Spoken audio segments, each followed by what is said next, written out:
A paz de Jesus, o amor de Maria esteja em vossos corações, da qual fostes chamados a ser um povo santo no sangue, graça e paz, da parte de nosso Senhor e Salvador Jesus Cristo. Salve Maria Imaculada, sempre virgem. Meu queridíssimo irmão e irmã, estamos aqui para mais um santo do dia de hoje.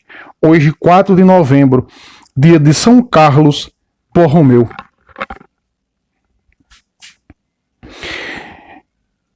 Carlos, o segundo filho de Gilberto, nasceu em 2 de outubro de 1538. Menino ainda, revelou ótimo talento e uma inteligência rara. Ao lado dessas qualidades, manifestou forte inclinação para a vida religiosa. Pela piedade e temor a Deus, ainda criança, era seu prazer construir altares minúsculos, diante dos quais, em presença dos irmãos e companheiros de idade, imitava as funções sacerdotais que tinha observado na igreja, o amor à oração, o aborrecimento aos divertimentos profanos, eram sinais mais positivos de vocação sacerdotal. No ano 1562 veio a Carlos a graça do sacerdócio. No silêncio da configuração, filiação, Carlos e grandiosos para com a organização da Igreja Católica, esses todos se concentraram na idade de concluir o Concílio de Trento. De fato, era o que a Igreja mais necessária.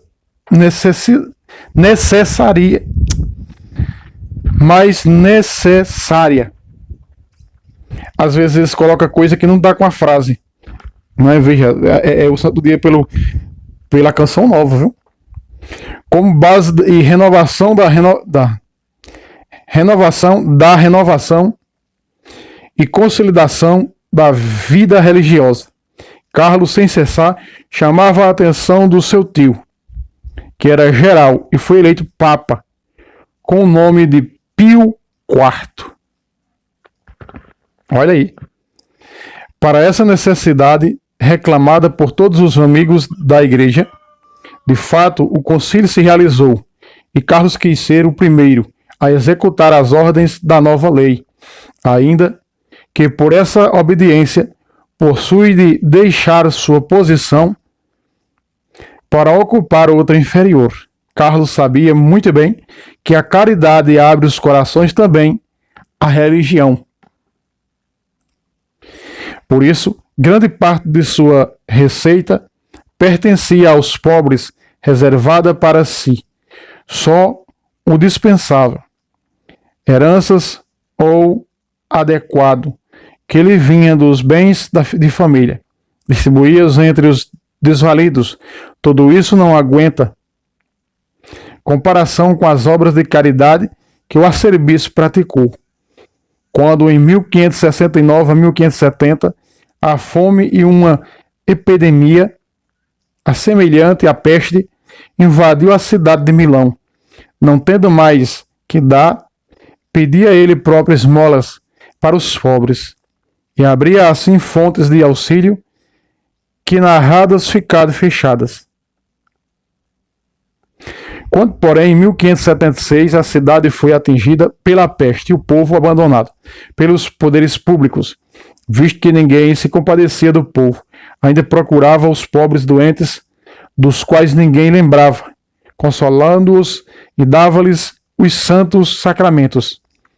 Tendo se esgotado todas as fontes de recursos, Carlos lança mão de tudo que possuía para amenizar a triste sorte dos doentes.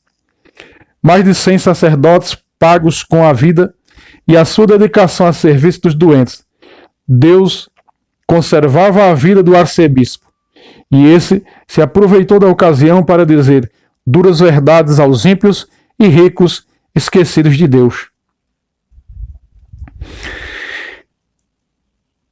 Gregório XIII não só rejeitou como acusações infundadas feitas ao arcebispo, como também incorporadas a Carlos Borromeu, em Roma, com as mais altas distinções Em resposta a esse gesto do Papa, o governador de Milão, organizado no primeiro domingo da Quaresma de 1579, um indigno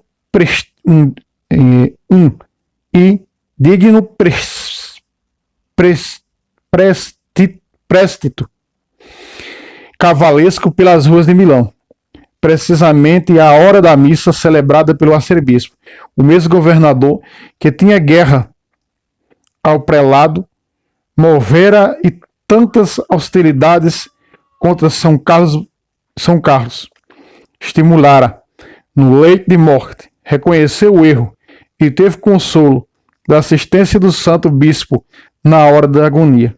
Seu sucessor, Carlos de Aragão, duque de Terra Nova, viveu sempre em paz com a autoridade eclesiástica. O arcebispo gozou desse período só 2 anos, quando em outubro de 1584, como era de costume, se retirara para fazer os exercícios espirituais, teve fortes excessos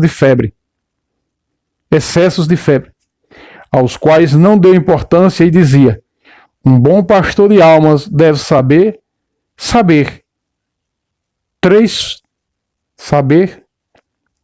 febres antes de se manter na cama. Os acessos renovaram-se e consumiram os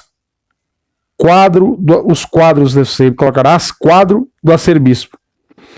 Ao receber os santos sacramentos, expirou em 3 de novembro de 1584. Suas últimas palavras foram: Ei, Senhor, eu venho a vós já. São Carlos Borromeu alcançou uma idade de 46 anos. O Papa Paulo V canonizou em 1610 e fixou-lhe a festa para o dia 4 de novembro. São Carlos Borromeu, rogai por nós. Amados irmãos e irmãs, a exemplo dessas janelas do céu, eu e você somos convidados a viver e a trilhar as pegadas desses grandes gigantes da nossa fé. O que fizerem, o que trabalharam, doaram, entregaram sua vida em favor dos outros, como disse Jesus. Não há maior amor do que aquele que dará a vida pelos seus irmãos. Que a graça e a paz de nosso Senhor Jesus Cristo